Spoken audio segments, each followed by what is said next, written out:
Hello बच्चा party, कैसे हैं आप सब। I am Gaurav Suryavanshi, your physics teacher. This is my YouTube channel. Okay, so let's start. I can teach you and guide you for upcoming your boards exam and up to JEE NEET levels. Okay, तो आज हम शुरू जो करने जा रहे हैं वो है हमारा एनसीईआरटी का चैप्टर 1 क्लास 12 एनसीईआरटी का chapter 1 that is our electric charge and field. ठीक, तो हमारा जो एनसीईआरटी का पहला चैप्टर है उसका नेम क्या है, इलेक्ट्रिक चार्ज एंड फील्ड। अब इस पे जो है हम लोग आज डिस्कशन करेंगे। ठीक है, तो आपका समय ना लेते हुए हम चलिए स्टार्ट करते हैं। हमारा चैप्टर है इलेक्ट्रिक चार्ज एंड फील्ड। इसको हम फिजिक्स की किस ब्रांच में पढ़ें, तो फिजिक्स की ब्रांच है इलेक्ट्रोस्टैटिक। ठीक, फिजिक्स की ब्रांच है जो है हमारी वो है इलेक्ट्रोस्टैटिक, जहां पे हम लोग पढ़ेंगे इलेक्ट्रिसिटी के बारे में। ठीक, तो इलेक्ट्रिसिटी के बारे में अब तो पहला जो हमारे दिमाग में क्वेश्चन अराइज होता है कि इलेक्ट्रोस्टैटिक होता क्या है आखिर, व्हाट इज इलेक्ट्रोस्टैटिक्स।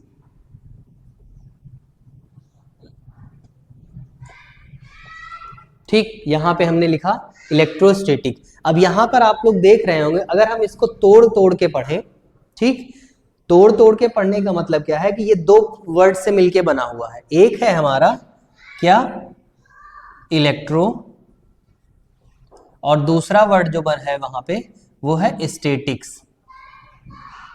ठीक, तो ये दो वर्ड्स हो गए हमारे, एक हो गया हमारा इलेक्ट्रो, दूसरा हो गया हमारा स्टैटिक। अब इन दोनों वर्ड की इंडिविजुअल मीनिंग से हम इसका जो है वो कंबाइंड डिफिनीशन बनाएंगे। ठीक, अब देखिए यहाँ पे लिखा हुआ है स्टैटिक्स। तो स्टैटिक्स का मतलब क्या होता है, स्टैटिक्स का मतलब ये होता है कि कोई भी चीज जो होगी वो किस पे होगी, रेस्ट पे होगी।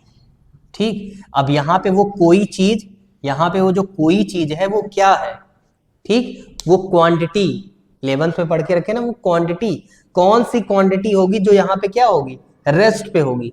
हम बात कर रहे हैं इलेक्ट्रोस्टैटिक की। ठीक, और इसका मतलब तो जनरली है क्या, प्रोडक्शन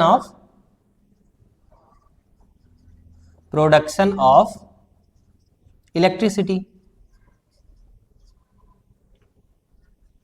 या फिर इलेक्ट्रिक फील्ड। ठीक, इलेक्ट्रो वर्ड का मतलब हुआ प्रोडक्शन ऑफ इलेक्ट्रिसिटी या इलेक्ट्रिक फील्ड। यहां पे वो जो कौन सी क्वांटिटी है जिसको हम यहाँ पे रेस्ट पे रखेंगे, तो दैट क्वांटिटी इज कॉल्ड, यहां पे हम इसको रफ करके लिख रहे हैं, that quantity is called charge. ठीक, तो अब यहां पे हमें देखना क्या है कि जो चार्ज है हमारा, ठीक, स्टैटिक कंडीशन में कौन रेस्ट पे होगा, चार्ज जो होगा वो हमारा रेस्ट पे होगा। अब रेस्ट चार्ज की वजह से अगर किसी भी क्वांटिटी में क्या प्रोड्यूस कर दें, इलेक्ट्रिक फील्ड प्रोड्यूस कर रहे हैं, तो रेस्ट पे चार्ज जो होगा उसकी वजह से अगर किसी में इलेक्ट्रिक फील्ड प्रोड्यूस होगा और उसकी वजह से उसमें इलेक्ट्रिसिटी जनरेट हो जाएगी, तो that quantity is called electrostatic. ठीक, अब इलेक्ट्रोस्टैटिक में क्या लिखेंगे, अब इसकी डिफिनीशन की बात करें तो अब इसकी हम डिफिनीशन लिख सकते हैं। इलेक्ट्रोस्टैटिक की डिफिनीशन क्या लिखेंगे, द ब्रांच ऑफ, कौन सी ब्रांच है, फिजिक्स की, the branch of physics which deals with the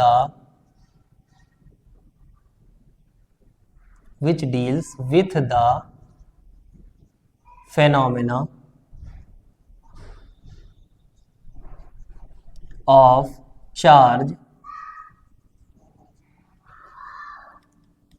at rest।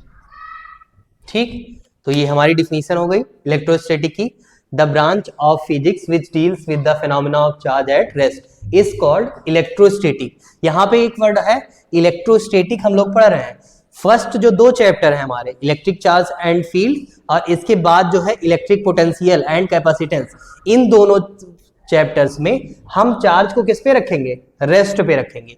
जो हमारा चार्ज होगा, ये ब्रांच होगी जो फिजिक्स की इलेक्ट्रोस्टैटिक, इसमें हम चार्ज को किस पे रखेंगे, रेस्ट पे रखेंगे। ठीक, नेक्स्ट जो थर्ड चैप्टर है हमारा करंट इलेक्ट्रिसिटी, वहां पे यहीं पे हम तो उसको भी समझ लेते हैं। वहां पे जो हमारा चार्ज होगा वो स्टैटिक की वजह स्टैटिक की जगह से क्या हो जाएगा, डायनेमिक हो जाएगा। ठीक, तो यहाँ पे हम वहां पे थर्ड चैप्टर में हम लोग पढ़ेंगे इलेक्ट्रोडायनेमिक्स, जो आ जाएगा मोशन ऑफ चार्ज से रिलेटेड। अब चार्ज यहाँ पे रेस्ट पे है, हम लोगों ने 9th में पढ़ रखा है रेस्ट एंड मोशन, तो रेस्ट एंड मोशन की कॉन्सेप्ट के हिसाब से चार्ज अभी रेस्ट पे है। जब हम चैप्टर 3rd में पहुंचेंगे, करंट इलेक्ट्रिसिटी में पहुंचेंगे, तो चार्ज भी हमारा किस में आ जाएगा, मोशन में आ जाएगा। ठीक, तो अभी हम इलेक्ट्रोस्टैटिक की बात कर रहे हैं, तो इलेक्ट्रोस्टैटिक पे अभी हम पढ़ रहे हैं कि हमारा जो चार्ज है वो किस पे है, रेस्ट पे है। ठीक, अब यहाँ पे एक वर्ड आ रहा है व्हाट इज चार्ज। यहां से जो वर्ड डिराइव हो रहा है, ये क्या पूछ रहा है हमसे क्वेश्चन कि व्हाट इज चार्ज। ठीक, आखिर हम तब से पढ़ रहे हैं कि चार्ज रेस्ट पे है, इसकी वजह से जो इलेक्ट्रिक फील्ड प्रोड्यूस हो रही है, तो वो चार्ज है क्या आखिर, ये भी तो क्वेश्चन है राइज हो रहा है माइंड में कि चार्ज है क्या। ठीक, तो अब चार्ज को समझते हैं। ठीक, यहाँ पे हमने क्वेश्चन लिखा है कि व्हाट इज चार्ज। अब चार्ज जो है वो चार्ज को समझते हैं कि चार्ज होता क्या है। यहाँ पे मैं समझा रहा हूं चार्ज। ठीक, ये है हमारा चार्ज। अब चार्ज क्या होता है तो चार्ज की बात करें तो चार्ज जो होता है वो किसी भी ऑब्जेक्ट की इंट्रिंसिक प्रॉपर्टी होती है। चार्ज क्या होती है, किसी भी ऑब्जेक्ट की इंट्रिंसिक प्रॉपर्टी होती है। अब ऑब्जेक्ट ना कह के हम कह सकते हैं मैटर। फॉर एग्जाम्पल, एक एग्जाम्पल से समझाते हैं। एक एग्जाम्पल से समझने का मतलब क्या है कि थोड़ी देर के लिए सपोज करते हैं कि हम इसको रिलेट करते हैं किससे, मास से। ठीक है, सपोज दैट चार्ज को रिलेट कर रहे हैं किससे, मास से। अब मास की बात आ गई है, तो मास जो है, इस पूरे यूनिवर्स में कोई भी ऐसा पार्टिकल नहीं है जो मासलेस हो एक्सेप्ट फोटॉन।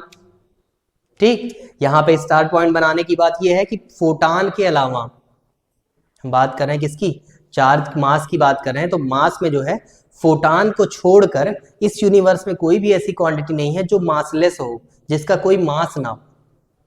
ठीक, तो सिमिलरली ऐसे ही इसको हम कंपेयर करके कह सकते हैं जो चार्ज है हमारा, जो हमारा चार्ज है, ये चार्ज इस यूनिवर्स में जितने सारे मैटर्स हैं, ठीक, इस यूनिवर्स में क्या प्रेजेंट है, हमारी यूनिवर्स में प्रेजेंट है क्या, मैटर।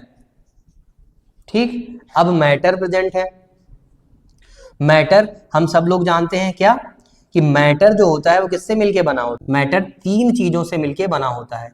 बेसिक जो एलिमेंट्री क्वांटिटीज हैं, जो बेसिक एलिमेंट्री पार्टिकल्स हैं, वो हम क्या लेते हैं, एक हम लेते हैं इलेक्ट्रॉन, दूसरा लेते हैं प्रोटॉन और तीसरा लेते हैं न्यूट्रॉन। ठीक, क्या हो गया, इलेक्ट्रॉन, प्रोटॉन एंड न्यूट्रॉन। इन दोनों के कंबाइंड फॉर्म को, प्रोटॉन एंड न्यूट्रॉन को के कंबाइंड फॉर्म को कहा जाता है क्वार्क। ठीक, ये नेचर में फ्रीली एग्जिस्ट नहीं करते हैं। मतलब कि ऐसे समझ लो कि यहां पे हमारा सपोज दैट ये कोई एटम है। ठीक, इसके अंदर क्या प्रेजेंट है, यहाँ पे एटम है, इसके अंदर हमारे प्रेजेंट है प्रोटॉन और न्यूट्रॉन। ठीक, और इसके बाहर जो प्रेजेंट होंगे वो क्या प्रेजेंट होंगे, ये होंगे हमारे इलेक्ट्रॉन्स। ठीक, ये हमने हो गया। अब कहने का मतलब क्या है कि मैटर के पास इलेक्ट्रॉन, प्रोटॉन और न्यूट्रॉन 3 क्वांटिटी हैं। इन दोनों को हम अलग अलग डिस्ट्रीब्यूट नहीं कर सकते हैं। डिस्ट्रीब्यूट करने का मतलब कि जैसे ये इलेक्ट्रॉन फ्रीली स्टेट में मूव कर रहा है, ऐसे ही प्रोटॉन और न्यूट्रॉन दोनों अलग इस न्यूक्लियस से बाहर बाउंड, न्यूक्लियस पे बाउंडेड जो हैं, इससे बाहर आके फ्रीली नहीं मूव कर सकते हैं। ठीक है, इसीलिए हम जो स्मॉलेस्ट एलिमेंट्री पार्टिकल कंसीडर करते हैं वो इलेक्ट्रॉन को कंसीडर करते हैं, क्योंकि क्वार्क जो होता है इसका जो है 1/3 जो होता है वो इसका जो है वो चार्ज हो जाता है इस पे, और ये दोनों जो है वो इंडिविजुअली एग्जिस्ट नहीं करते हैं, जिसकी वजह से इलेक्ट्रॉन को हम लोग कंसीडर करते हैं। अब इलेक्ट्रॉन के ऊपर चार्ज है। अब यहाँ पे हम देख रहे हैं कि ये है हमारा प्रोटॉन। ठीक, प्रोटॉन के ऊपर क्या चार्ज है, पॉजिटिव चार्ज है। न्यूट्रॉन के ऊपर कैसा चार्ज है, न्यूट्रल है, मतलब 0 चार्ज है सपोज दैट। और इलेक्ट्रॉन के ऊपर कैसा चार्ज है, निगेटिव चार्ज है। तो अब ये होल एटम क्या है, ये होल एटम अभी प्रेजेंट टाइम में ये होल एटम हम कह सकते हैं इलेक्ट्रिकली न्यूट्रल है। ठीक, जितने नंबर ऑफ इलेक्ट्रॉन्स है उतने नंबर ऑफ प्रोटॉन्स है।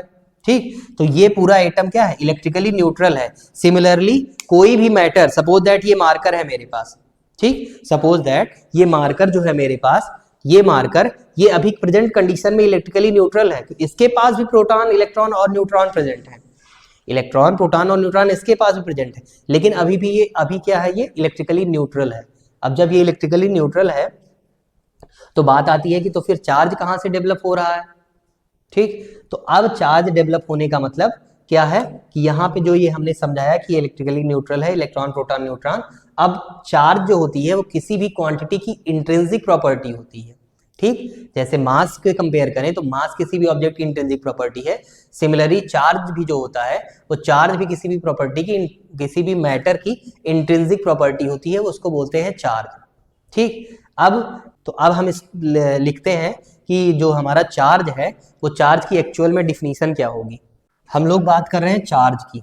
ठीक, तो चार्ज की अगर डिफिनीशन की बात की जाए तो चार्ज की डिफिनीशन क्या हो जाएगी, it is an intrinsic property of a matter. क्या हो गया, it is an intrinsic property of a matter. किसी भी मैटर की जो है वो इंटरनल प्रॉपर्टी कह सकते हैं या इनहेरिटेंस प्रॉपर्टी कह सकते हैं। किसी भी मैटर की इनहेरिटेंस प्रॉपर्टी क्या होती है, वो कहलाती है हमारा चार्ज। ठीक, अब कुछ इसमें चार्ज के बारे में जब पढ़ लिए हैं तो चार्ज की कुछ प्रॉपर्टी देख लेते हैं। तो यहाँ पे पहले हम लिखवा रहे हैं चार्ज क्या होता है, किसी भी मैटर की इंट्रिंसिक प्रॉपर्टी हो जाती है। अब इसका डिनोट किससे करते हैं, इट इज, नोट्स बनाते चलिएगा साथ साथ, denoted by Q, it's SI unit is Coulomb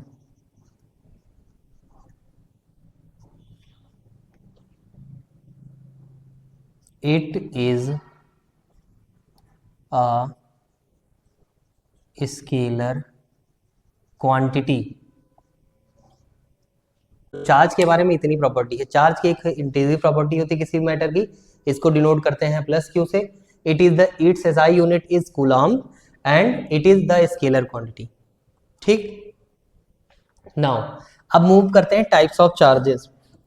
ठीक, यहां पे हम देख लेते हैं टाइप्स ऑफ चार्जेस।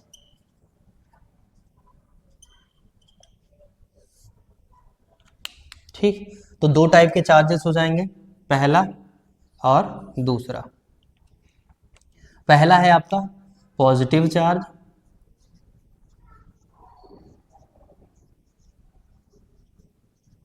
इसको हम रिप्रेजेंट करते हैं प्लस क्यू से। दूसरा है आपका निगेटिव चार्ज, इसको रिप्रेजेंट करते हैं माइनस क्यू से। ठीक, ये हो गया प्लस क्यू एंड ये हो गया माइनस क्यू। अब चार्ज की एक प्रॉपर्टी और होती है। ठीक है, यहां मैं स्टार बना के लिख दे रहा हूं, इट शोज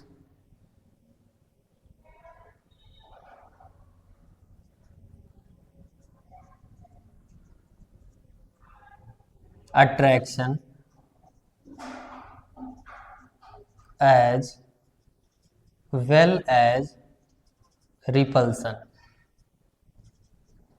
ठीक, कहने का मतलब क्या है कि ये क्या करता है, अट्रैक्शन भी शो करता है और रिपल्सन भी शो करता है। तो कब अट्रैक्शन शो करेगा, कब रिपल्सन शो करेगा। ठीक है, यहाँ पे पॉजिटिव चार्ज है, अगर two equal and opposite charges, दो इक्वल और अपोजिट चार्जेस, सपोज दैट, यहां पे समझा दे रहे हैं। ठीक है, यहां पे प्लस क्यू एक चार्ज है, एक चार्ज है हमारा माइनस क्यू। ठीक है, दोनों मैग्नीट्यूड में तो इक्वल है, मैग्नीट्यूड में ये भी पॉजिटिव और ये जो है वो मैग्नीट्यूड का मतलब कि ये भी जो है वो क्यू है और ये भी क्यू है। ठीक है, अब इस पे चार्जेस जो है वो अपोजिट है, तो इन दोनों में क्या होगा, अट्रैक्शन। ठीक, सपोज दैट एक दूसरा टर्म ले लेते हैं प्लस क्यू, और यहाँ पे भी प्लस क्यू ले लेते हैं, या फिर यहाँ पे माइनस क्यू ले लेते हैं, यहाँ पे माइनस क्यू ले सकते हैं। अब दोनों कंडीशन में क्या होगा कि ये दोनों कैसा क्या शो करेंगे, रिपल्सन। ठीक, ये हो गया हमारा। तो अभी तक हमने क्या पढ़ा, पहला पढ़ा इलेक्ट्रोस्टैटिक, दूसरा है हमारा जो है चार्ज, चार्ज की ये उसकी कुछ प्रॉपर्टीज हो गई, और उसके बाद टाइप्स ऑफ चार्ज में दो टाइप के चार्ज, एक पॉजिटिव चार्ज एक नेगेटिव चार्ज। अब यहाँ पे हमने लिख दिया है एक स्टार पॉइंट में कि it shows attraction as well as repulsion, charges जो होते हैं वो अट्रैक्शन और रिपल्सन भी शो करते हैं। ये एक एग्जांपल्स के थ्रू हमने इसको समझा दिया कि अगर दो चार्जेस हैं, एक प्लस क्यू है दूसरा माइनस क्यू है, और दोनों अगर आपस में comes in closer then they will be attracted. ठीक है, अगर दूसरा एग्जांपल है, अगर दोनों चार्जेस पे सेम चार्ज है, पॉजिटिव और पॉजिटिव, निगेटिव एंड निगेटिव, तो ये दोनों क्या शो करते हैं, रिपल्सन शो करते हैं। ठीक है, तो ये तो बात हो गई किसकी, चार्जेस की बात हो गई। तो हमारा नेक्स्ट टॉपिक दिया हुआ है, दैट इज दिया हुआ है NCERT regarding conductor, insulators and semiconductor. ठीक, तो उसको डिफाइन कर लेते हैं, छोटा सा टॉपिक है ये, ज्यादा बड़ा टॉपिक नहीं है। कंडक्टर्स क्या होते हैं, कंडक्टर्स हम इसको कंपेयर करके लिखवा दे रहे हैं। कंडक्टर्स हो गया हमारा, हो गया फिर इंसुलेटर्स, इंसुलेटर्स के बाद आ गया हमारा सेमीकंडक्टर। तीनों को कंपैरिजन करके हम एक साथ बढ़ा दे रहे हैं। ठीक, सेमीकंडक्टर, तो कंडक्टर्स, इंसुलेटर एंड सेमीकंडक्टर। अभी थोड़ी देर पहले हम लोगों ने पढ़ा था कि किसी भी मैटर में क्या प्रेजेंट होते हैं, proton, neutron and outer most shell में इलेक्ट्रॉन। ठीक है, तो किसी भी मैटर में तीन चीजें प्रेजेंट होती हैं, proton, neutron and outer most shell में इलेक्ट्रॉन। कंडक्टर्स क्या होते हैं, कंडक्टर्स, कंडक्टर्स, कंडक्टर्स का मतलब क्या होता है कि जो किसी भी चीज को कंडक्ट कराए। ठीक, कंडक्टर्स का मतलब किसी भी चीज को कंडक्ट कराए। अच्छा, ऐसी कौन सी प्रॉपर्टी की वजह से जो है वो कंडक्ट करा देता है ये इलेक्ट्रिसिटी को, उसके बारे में जानते हैं। तो कंडक्टर्स की सिंपल सी डिफिनीशन हम अगर लिखना चाहें, तो कंडक्टर्स की सिंपल डिफिनीशन अगर हम लिखेंगे, तो कंडक्टर्स की सिंपल डिफिनीशन में क्या लिखेंगे कि these have free electrons in their outermost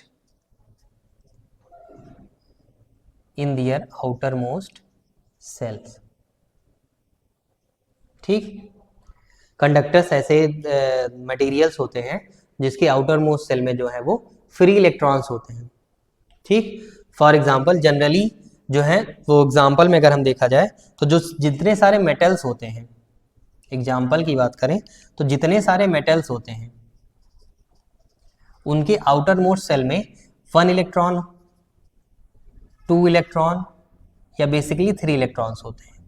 ये सारे जो होते हैं वो गुड कंडक्टर्स होते हैं। जिसके वैलेंस सेल में 1 इलेक्ट्रॉन, 2 इलेक्ट्रॉन या 3 इलेक्ट्रॉन तक होते हैं, वो गुड कंडक्टर्स होते हैं। अब जैसे जैसे इलेक्ट्रॉन बढ़ते जाएंगे उनको अपनी कंडक्टिंग प्रॉपर्टी शो करना कम कर देगा। ठीक है, ये हो गया, कंडक्टिंग प्रॉपर्टी अपनी शो कम करेगा। ठीक है, तो मेटल्स हो गए। ठीक है, दूसरा सबसे मोस्ट कॉमन कहा जाता है human body is also an conductor. Human body क्या है, कंडक्टर है हमारी, हमारी बॉडी से जो है वो इलेक्ट्रॉन्स पास हो सकते हैं। एक जो हम लोग पेंसिल में यूज करते हैं ग्रेफाइट, यहां पे सेम इसकी डिफिनीशन का opposite, these have no free electrons in their outer most shell. ठीक, कोई भी फ्री इलेक्ट्रॉन्स इसके आउटर मोस्ट सेल में नहीं प्रेजेंट होते हैं। फॉर एग्जांपल, अगर एग्जांपल की बात करें तो ये हो जाएगा हमारा क्या, प्लास्टिक, प्लास्टिक्स हो गया, रबर हो गया हमारा, ये सारे नॉन मेटल के एग्जांपल हो गए। ठीक, नेक्स्ट आता है semiconductor. Generally semiconductor at lower temperature they behave as insulator. Low temperature पे जो सेमीकंडक्टर होते हैं वो बिहेव करते हैं इंसुलेटर की वजह से, लेकिन जैसे जैसे हम टेम्परेचर इंक्रीज करते जाते हैं इनकी कंडक्टिविटी बढ़ती जाती है। कंडक्टिविटी बढ़ने का मतलब क्या होगा कि जो कंडक्टिविटी बढ़ने का मतलब कि करंट कैपेसिटी जो होती है वो धीरे धीरे इंक्रीज होने लगती है। ठीक, तो सेमीकंडक्टर्स जो होते हैं वो क्या होते हैं, eight lower temperature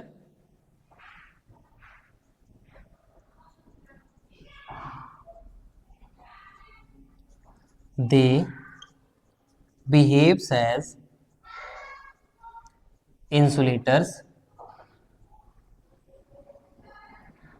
but on increasing their temperature